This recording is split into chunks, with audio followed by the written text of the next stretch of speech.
the Industrial Talk Podcast. Go big in just 6 minutes a day. Building a legacy of success in a rapidly changing industrial market. All right, welcome to the Industrial Talk Podcast. My name is Scott McKenzie. I am so glad that you are here, you industrial pro, you industrial business. We're going to be talking about overcoming failure, so let's get going. You're changing the world out there. That's what you're doing. And to change the world, you have to innovate. And to innovate, you fail. You have to fail, or you won't be able to innovate. That's just the whole thing about it. We're going to talk about the ranges of failure and what's important and why you, as an industrial pro, as an industrial company, are so valuable to the betterment of this world and people. So, and it comes through failing and overcoming that failure and keep on going, talking about grit. So anyway, before we get going, we got to talk a little bit about that industrial toolbox. That is ActiveCampaign. That's your CRM. You need it. BombBomb, that brings out the human side of your emails to your customers and prospects. That's important. Great tool, by the way. And then we're talking Social Jukebox, and that is an automated solution for you to keep in front of your customers and your prospects. I introduced a company called Bliss Drive, B-L-I-S-S Drive. Got to be about SEO and getting noticed out there, because if you're not on the first page of the search results, forget it. You're losing business. You're losing money. Great investment there. And then finally, Feedly, which I'm going to go into a little bit more detail at subsequent podcasts, but that's a powerful tool, and it allows you to continue to keep contact with your customers and prospects with valuable content. So those are it. And of course, we're about education. Once again, Industrial Academy and the Industrial Dojo is where you'll find all of this stuff for you, the pro, to be the best you can possibly be in the industrial world. Okay, we're going to talk a little bit about overcoming failure. Now, it's going to happen. If you're going to, and one of the problems that we have within, let's just say, the industrial world is that we don't like failing.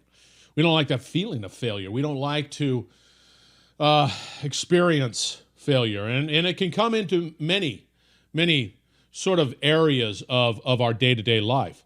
But the bottom line is that if you're going to innovate, which the industrial market does well, is innovate, you're going to have to push that envelope. And that pushing the envelope is going to require failure. Now, we're not talking about the range of failures, which I've put down here is like an intentional decision not to do something and harming the company. Now, that's a failure that you're like, no, you don't do that. It's proceduralized, or it's got a process, or whatever it might be.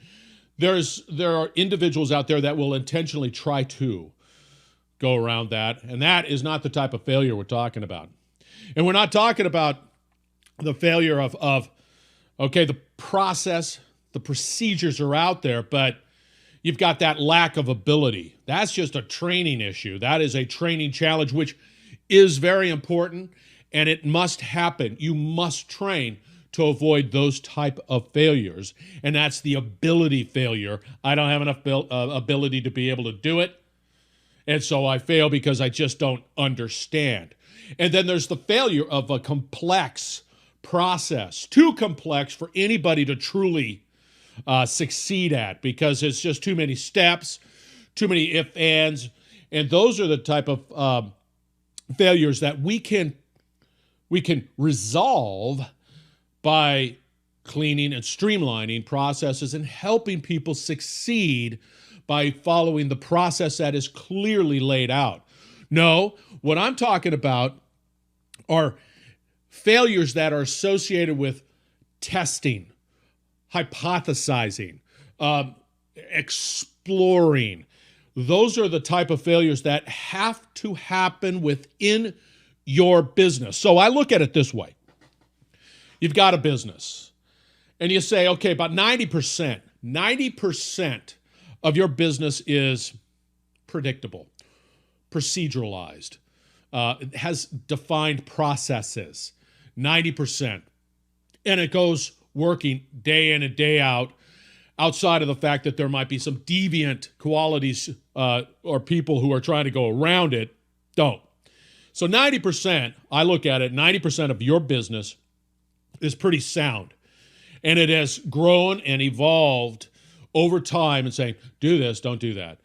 We act this way, we don't act that way, and so on and so forth. And that's how we behave as a business. That is our culture. I'm talking about that 10%, that 10% that you've got to incorporate it in your business.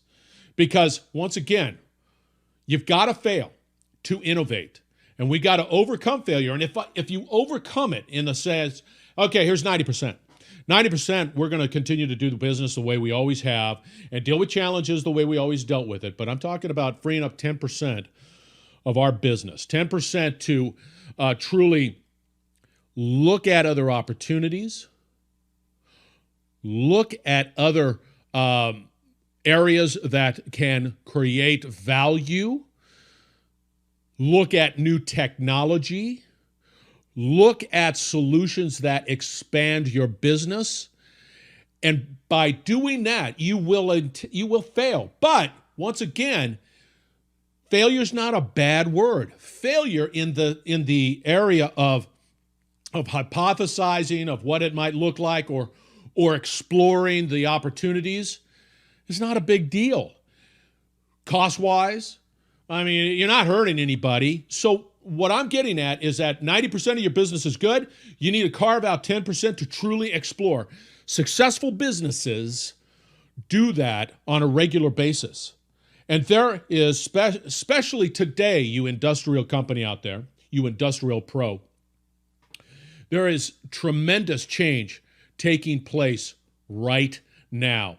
And the speed of which it's taking place is blistering. You need to be involved. You need to understand. And that's why I'm so passionate about digital marketing, digital sales, digital branding.